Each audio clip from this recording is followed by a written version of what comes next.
ইরানের বিরুদ্ধে যুক্তরাষ্ট্র ও ইসরায়েলের চলমান সামরিক অভিযান ধীরে ধীরে আরও বড় যুদ্ধের দিকে এগিয়ে যাচ্ছে।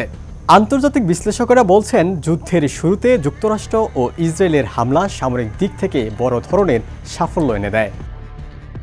প্রথম দফার হামলায় ইরানের সর্বোচ্চ নেতা আয়াতুল্লাহ খামেনি সহ কয়েকজন গুরুত্বপূর্ণ নেতা নিহত হন বলে বিভিন্ন সূত্রে দাবি করা হয়। কিন্তু এসব হামলার পরও ইরানের রাজনৈতিক কাঠামো টিকে আছে এবং দেশটির উচ্চমাত্রা সমৃদ্ধ ইউরেনিয়ামের মজুদ এখনও পুরোপুরি নিয়ন্ত্রণে আনা যায়নি। ভবিষ্যৎ হোক নিরাপদ, বিনিয়োগ হোক বিশ্বস্ত, আর আমার পছন্দ সল্ট বে। ওয়েলকাম টু সল্ট বে। অন্যদিকে ইরানও পাল্টা কৌশল হিসেবে সংঘাতের পরিধি বাড়ানোর চেষ্টা করছে। এই কৌশলের অংশ হিসেবে উপসাগরীয় দেশগুলো এবং হরমুজ প্রণালীতে জাহাজ চলাচলকে লক্ষ্য করে হামলা চালানো হচ্ছে বলে অভিযোগ রয়েছে।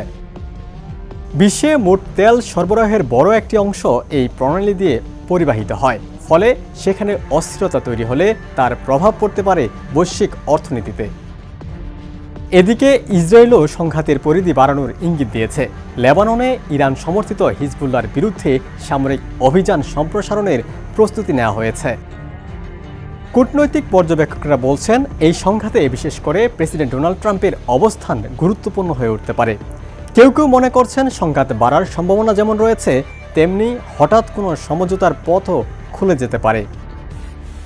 তবে বিশ্লেষকদের মতে সবচেয়ে বড় ঝুঁকি হলো যুদ্ধ ধীরে ধীরে এমন এক পর্যায়ে পৌঁছাতে পারে যেখানে কোনো পক্ষই সহজে পিছু হটতে পারবে না।